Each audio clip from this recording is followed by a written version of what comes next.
Hi வணக்கம். Okay, welcome to Rajesh Narsaiah's kitchen. இன்றைக்கி நம்ம கொல்கட்டை தான் நம்ம பார்க்க போகிறோம். வாங்க வீடியோக்குள்ளே போகலாம்.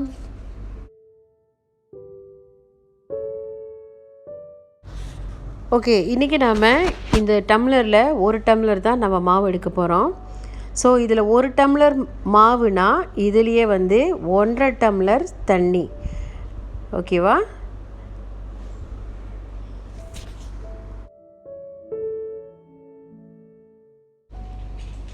இதை இப்போ நம்ம அடுப்பில் வச்சுட்டு கூடவே 1 டேபிள் ஸ்பூன் நெய்யை இதோட கலந்து விட்டுக்கலாம்.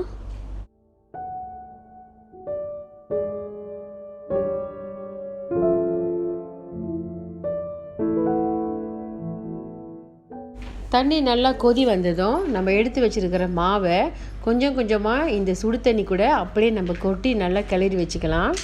இது ஏன் நம்ம இந்த சுடு தண்ணி கூட அப்படியே கொட்டுறோன்னா மாவு அப்போ தான் வெடிக்காது. இல்லைன்னா நீங்கள் ஸ்டீம் பண்ணும்போது அந்த மாவு வெடிப்பு விழுந்துடும்.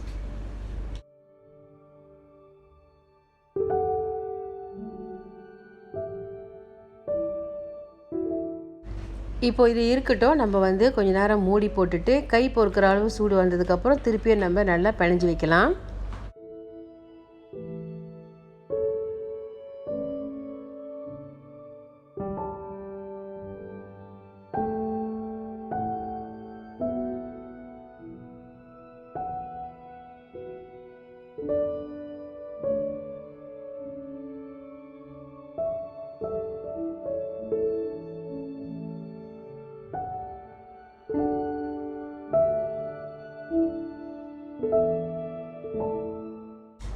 இப்போது நான் 1 கப் கடலை பருப்பை காலையில் 8 மணிக்கு ஊற வச்சேன். காலையில் 8 மணிக்கு ஊற வச்சு நான் இது 12 மணிக்கு எடுத்து கழுவி மீடியம் லோலே வச்சு வெறும் சாதாரண அடுப்பில் தான் வச்சேன், கேஸ் ஸ்டவ்வில் தான் வச்சேன். இதோட பக்குவம் என்னன்னு நான் உங்கள்கிட்ட காணிக்கிறேன் வாங்க.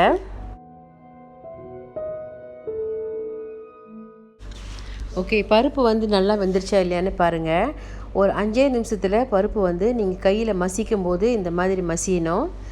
ஸோ அப்படின்னா பருப்பு வெந்துருச்சுன்னு அர்த்தம். இது நீங்கள் 10 நிமிஷம் 15 நிமிஷம் போட்டிங்கன்னா நீங்கள் மிக்சியில் போட்டு இதை பிளேண்ட் பண்ண முடியாது. அப்புறம் எல்லாம் தூளாக போயிடும். ஸோ நான் அந்த வீடியோ எடுத்தேன், ஆனால் அந்த ரெக்கார்டிங் வரல. ஸோ நான் உங்களுக்காக இதை திருப்பியும் காணிக்கிறேன். இது கையில் எடுத்து நீங்கள் அமுக்கும் போது கையில் அது அப்படியே மசிஞ்சு வரணும். கையிலே அது மசியணும். அப்போ இது சரியான பக்குவத்தில் இருக்குதுன்னு அர்த்தம்.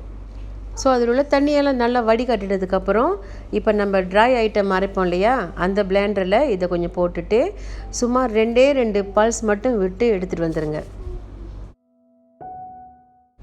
ஸோ இதுதான் இதுக்கு சரியான பதம். ஸோ மீதம் இருக்கிற பருப்பையும் நம்ம இதே மாதிரி பல்ஸ் பண்ணி எடுத்துகிட்டு நம்ம பூரணம் செய்ய ரெடி பண்ணிடலாம்.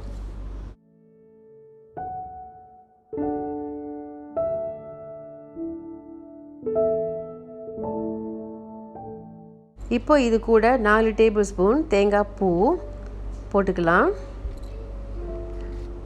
ஸோ எந்த கப்பில் நீங்கள் பருப்பு அளந்தீங்களோ அதே கப்பில் 1 கப்பு நாட்டு சர்க்கரை ஆட் பண்ணிக்கோங்க. அப்புறம் கொஞ்சமாக உப்பு, கொஞ்சமாக ஏலக்காய் பொடி.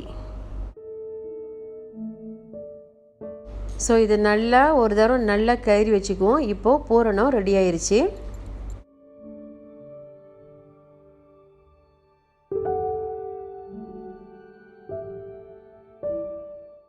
இப்போ மீண்டும் ஒரு தடவை நம்ம மாவு எடுத்து நல்லா பிசைஞ்சி வச்சுட்டு இப்போ நம்ம அச்சில் எப்படி வைக்கிறதுன்னு பார்க்கலாம். ஓகே, நான் இன்றைக்கி இந்த அச்சு தான் எடுத்திருக்கேன். இதை நான் கிளாங்கில் தான் வாங்கினேன். 13 வெள்ளி போட்டிருந்தாங்க. இன்னும் இருக்குது, நீங்கள் வேணால் போய் வாங்கிக்கோங்க. ஸோ இதை இப்படி தான் மாவை எடுத்து நல்லா உள்ளுக்கு நல்லா அமர்த்தி வச்சுட்டு நல்லா போதுமான அளவுக்கு அமர்த்தி வைங்க.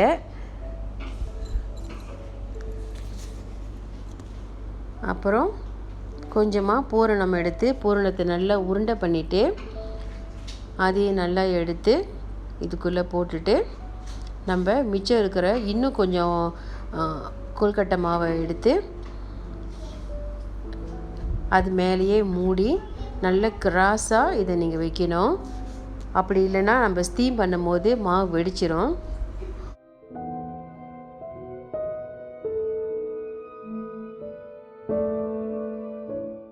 ஸோ இதே மாதிரி மீதம் இருக்கிற எல்லா மாவையும்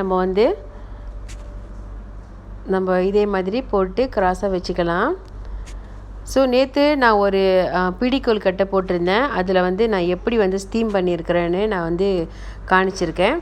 அதே சட்டியில் தான் இன்றைக்கும் நான் இந்த கொழுக்கட்டையும் நான் அவிக்க போகிறேன். ஸோ அதே பிளேட்டு, அதே சட்டி, தண்ணி அடுப்பில் வச்சு தான் நான் செய்ய போகிறேன். ஸோ நீங்கள் வேணால் இட்லி தட்டில் கூட வச்சு நீங்கள் அவிச்சிக்கலாம். என்கிட்ட இட்லி தட்டு இல்லை. நான் நார்மலாகவே இந்த மாதிரி சட்டியில் தான் வச்சு இட்லி தட்டை வச்சு செய்வேன். ஓகே, எனக்கு இது ரொம்ப நல்லாவே வந்துச்சு. நீங்கள் பாருங்கள்.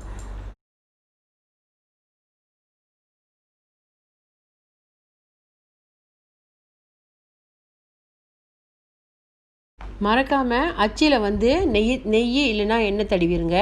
அதே மாதிரி நீங்கள் எடுத்து வைக்கிற பாத்திரத்துலேயும் நெய் இல்லைன்னா எண்ணெயை தடவி அதுக்கு மேலே கொழுக்கட்டையை வச்சு அவிக்கிறதுக்கு ரெடி பண்ணுங்கள்.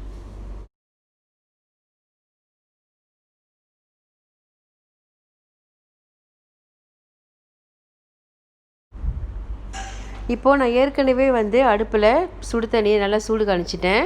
இதில் முளைத்தட்டை வச்சு அவிச்சு எடுத்துட்டேன்.